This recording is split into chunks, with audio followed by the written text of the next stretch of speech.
Okay, yesterday I have discussed about digestive system, and in the digestive system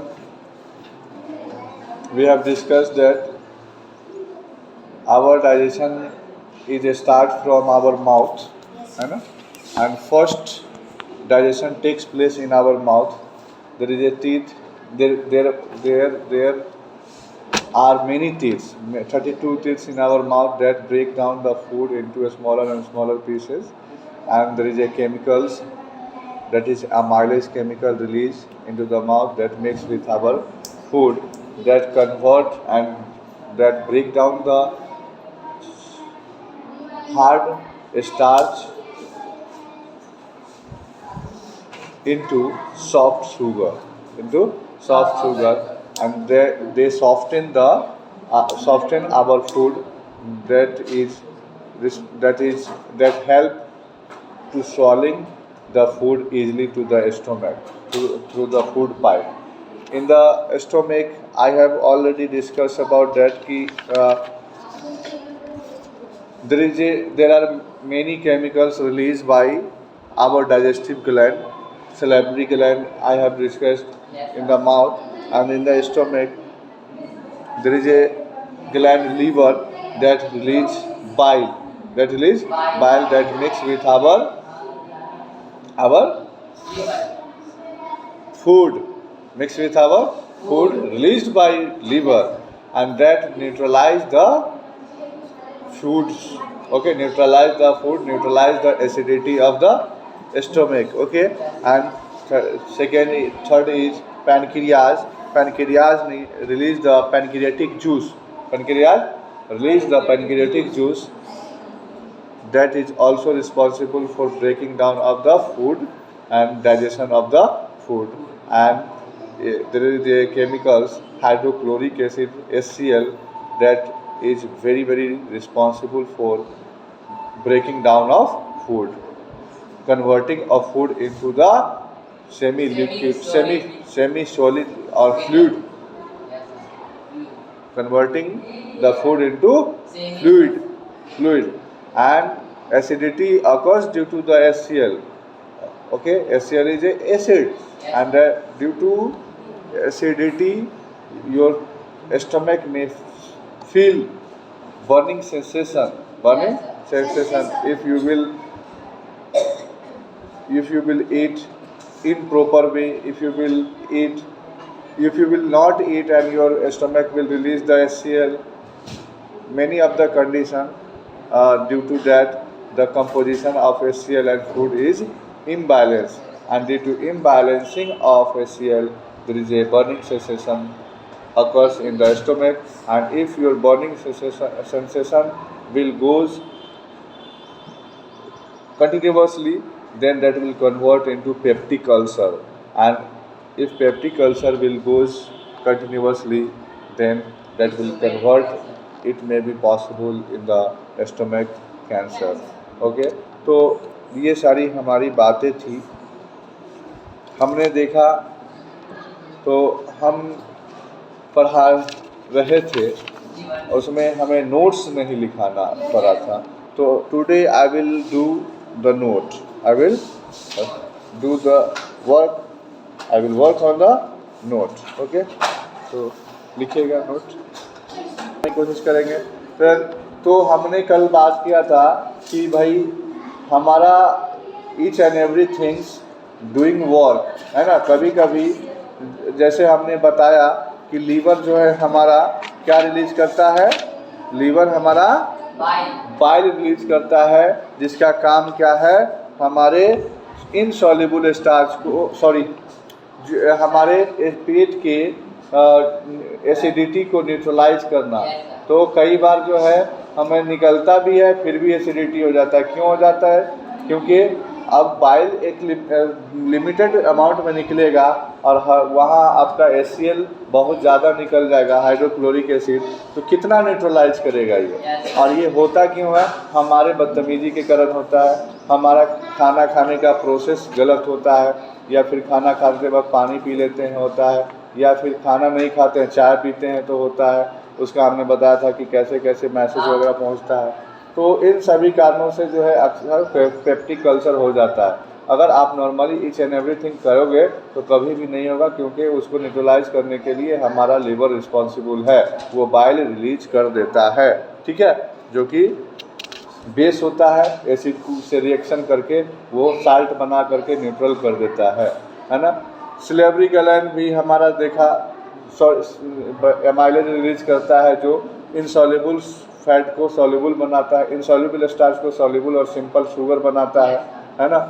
सब कोई अपना अपना काम कर रहा है, फिर भी पैनक्रियाटिक जूस पैनक्रियाज से निकलता है, वो भी हमारा क्या करता है, कार्बोहाइड्रेट एंड प्रोटीन को सिंपलर फॉर्म में तोड़ देता है, डाइजेशन के लिए काम करता है। लेकिन इन सभी चीज़ों के होने के बाद भी sometimes people suffer from constipation and chronic constipation, and due to constipation they creates him or herself a what is called that one is a क्या बोलते हैं उसको, the disease name is piles, बवासीर। ओके, तो ये पता है जो पाइल्स वगैरह जो होता है, if you will suffer from constipation long term, then obviously piles will be created in your body। तो रूट कॉज जो है पाइल्स का वो आपका कॉन्स्टिपेशन है। तो कॉन्स्टिपेशन इतना के बाद भी नहीं है, कितना के बाद भी कॉन्स्टिपेशन क्यों होता है, तो इसलिए होता है कि apart from this things we have to do also more thing to do proper digestion. Like कि आपका सब कुछ काम कर रहा है, ईच एंड एवरी ग्लैंड काम कर रहा है, और आप वाटर सफिशिएंट अमाउंट में नहीं लोगे तो वो डाइजेस्ट तो करेगा, लेकिन वो क्या बन जाएगा, सॉलिड बन जाएगा, और सॉलिड बन जाएगा तो वो आपके आंत में, स्मॉल इंटेस्टाइन और लार्ज इंटेस्टाइन में चिपक जाएगा, और फिर वो आपका पॉटी बन करके बाहर नहीं आएगा, पॉटी अर्ज नहीं होगा। आप जो है आजकल फैशन का वक्त चल रहा है, लोग जो है मैदा का ज़्यादा खाना पसंद करते हैं, पराठा वगैरह, वो that is also sticky food, वो अभी जा कर के हमारे इंटेस्टाइन में के वाल में चिपक जाता है, और फिर हम अर्ज भी आता है, हम कोशिश भी करते हैं, हम फोर्स लगाते हैं, and we will get unsuccess, है ना, हम कामयाब नहीं हो पाते और कॉन्स्टिपेशन का शिकार रहते हैं, है ना। तो इसके अलावा ऑयली थिंग्स है, ऑयली भी हमने बताया था कि date is also sticky, and वो भी जो है हमें कॉन्स्टिपेशन क्रिएट करने में कॉन्स्टिपेशन क्रिएट करता है। तो हमें इन सभी चीज़ों से बचनी चाहिए अगर आप प्रॉपर डाइजेशन चाहते हैं तो। Second most thing, you should drink more and more water, and third one thing is that you should take fibre. Fibre is a slippery thing, fibre जो है स्लिपरी है, वो हमारे स्टमक में जाता है तो हमारे जो वेस्ट मटेरियल है जो बॉडी बन चुका है उसको स्लिपरी बना करके हमारा स्पिल आउट कराने में थ्रू द एनस हेल्प करता है, मदद करता है। दूसरा फाइबर का एक काम क्या है कि हमारे बॉडी में जो माइक्रोस्कोपिक ऑर्गेनिज्म है वो ऑर्गेनिज्म को प्रोबायोटिक कहा जाता है। हाँ, मेडिकल साइंस में प्रोबायोटिक मतलब कि प्रोबायोटिक, बायोटिक मतलब जीव और प्रो मतलब हावी। वो एक ऐसा जीव है जो हमारे स्टोमक में हावी होता है, वो हमारे फूड को सिंपलर एंड सिंपलर फॉर्म में ब्रेक डाउन करने में हेल्प करता है। तो उसको भी तो कुछ खाना चाहिए ना, तो उसको खाना क्या चाहिए, फाइबर चाहिए। और if I will not take fibre, हम फाइबर नहीं खाएंगे तो उसको खाना नहीं मिलेगा तो वो मर जाएगा तो फिर हमारा डाइजेशन इफेक्ट में आएगा, क्योंकि वो तो सिंपल फॉर्म में तोड़ता है, वो प्रेजेंट नहीं रहेगा तो दिक्कत होगी। तो ये जो फाइबर हम खाते हैं, फाइबर प्रीबायोटिक का काम करता है। प्रोबायोटिक का खाना जो है प्रीबायोटिक कहलाता है। इसीलिए किसी को अगर प्रॉब्लम होता है, पेट का कोई भी प्रॉब्लम, तो आप देखिएगा डॉक्टर अक्सर प्रीबायोटिक एंड प्रोबायोटिक एक टैबलेट देता है, जिससे जो है वो कि माइक्रोस्कोप ऑर्गेनिज्म जो है क्रिएट हो और उसका डाइजेशन प्रॉपर चले। तो ये सारी बातें हैं। और ये हमारा फाइबर कहाँ से आता है, तो ये फाइबर ज़्यादातर आता है जो भूजा वगैरह होता है उससे आता है, फ्रूट्स से आता है। तो हमें इन सभी चीज़ों को लेते रहना चाहिए। अब एक और चीज़ है, आई नहीं ना, ड्यूरिंग द ईटिंग क्या होता है, sometimes during the eating there is a little bit amount of oxygen air goes with our food. जब हम खा रहे होते हैं तो खाने के साथ कुछ कुछ हवाएं भी हमारे अंदर चली जाती है, और फिर जो है आप देखे होंगे कि खाते खाते कुछ लोग बोलते हैं, है ना, अब लगता है कि निकाल देते हैं एकदम से, है ना, that is called, that action is called belching. वो बेल्चिंग, उसे बेल्चिंग कहते हैं। वो इसीलिए बेल्चिंग और बर्पिंग भी कहते हैं। क्या कहते हैं? बर्पिंग भी कहते हैं। ठीक है, तो ये चीज़ें जो है क्यों ज़्यादा कब होती है, जब हम आप ध्यान नहीं देते हैं, इधर उधर ध्यान दे रहे होते हैं, खा रहे होते हैं, तो उस दौरान ज़्यादा एयर चला जाता है, तो ज़्यादा वैसे लोगों को ज़्यादा बेल्चिंग होगा, ज़्यादा बर्पिंग होगा। ठीक है, अब एक आपका टॉपिक है जो आपके डाइजेस्टिव सिस्टम से रिलेटेड है कि dehydration.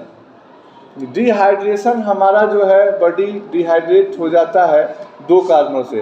First of all, if we will not take proper amount of water, then our body will suffer from dehydration. Second one thing is that sometimes person will suffer from some diseases like loose motion, like over sweating, like vomiting, है ना। इन सभी चीज़, ये सभी activities, ये सभी जो diseases है, ये सभी जो हमारा इंसिडेंट है, ये हमारे बॉडी के वाटर को ज़्यादा से ज़्यादा बाहर एक्सपेल कर देता है, चाहे वो वोमिटिंग हो, चाहे वो लूज मोशन हो, चाहे वो ओवर स्वेटिंग हो। तो इन सभी चीज़ों से भी हमारा क्या होता है, डिहाइड्रेशन हो जाता है। Dehydration is the term it is use to the body that is suffer from lack of water in that body।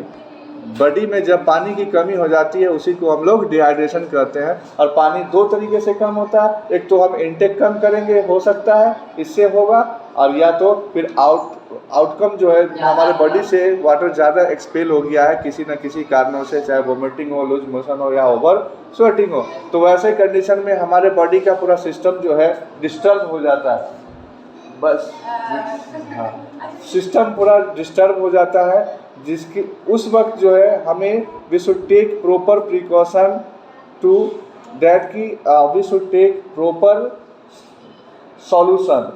Sugar, आप देखे होंगे कि किसी को लूज मोशन होता है तो उसको कहा जाता है कि शुगर, चीनी, पानी देनी चाहिए। तो वो क्या करता है कि हमारे डिहाइड्रेशन को रिस्टोर करता है, रिहाइड्रेशन करता है। ठीक है, तो वैसे कंडीशन में जो है that is a medicine, that will work as medicine, वो एक मेडिसिन जैसे काम करता है। ठीक है, तो वैसे कंडीशन में जो है आपको ORS देनी चाहिए, ओरल रिहाइड्रेशन सॉल्यूशन देनी चाहिए। ओके, नेक्स्ट वन, वोमिटिंग हमने चर्चा किया। वोमिटिंग से जो हमारे ओसोफेगस के थ्रू जो है स्टमक के जो फूड है और उसका लिपिड है वो बाहर निकल हो जाता है, उसी को हम लोग वोमिटिंग कहते हैं। हार्ट बर्न कभी कभी होता है। हार्ट बर्न क्यों होता है? जब हमारे स्टमक में वही HCl का जो है इम्बैलेंस हो जाएगा, एसिड का ज़्यादा इम्बैलेंस हो जाएगा तो एसिडिटी क्रिएट करेगा और लिटिल बिट गैस क्रिएट करेगा। वो गैस जो है गैस तो क्या होता है, वोलेटाइल होता है ना, तो जब गैस ज़्यादा बनेगा तो ऊपर की तरफ फोर्स करेगा और वो हमारे हार्ट को बर्निंग सेंसेशन फील कराएगा, उसी को हम लोग हार्ट बर्न कहते हैं, है ना। तो इनसे बचने के लिए हमें वही प्रॉपर वाटर लेनी चाहिए। और जो है एक चीज़ आता है जो न्यूट्रलाइज करता है एसिडिक को, हम ओरली जो लेते हैं, क्या लेते हैं बताइए? इनो क्या करता है?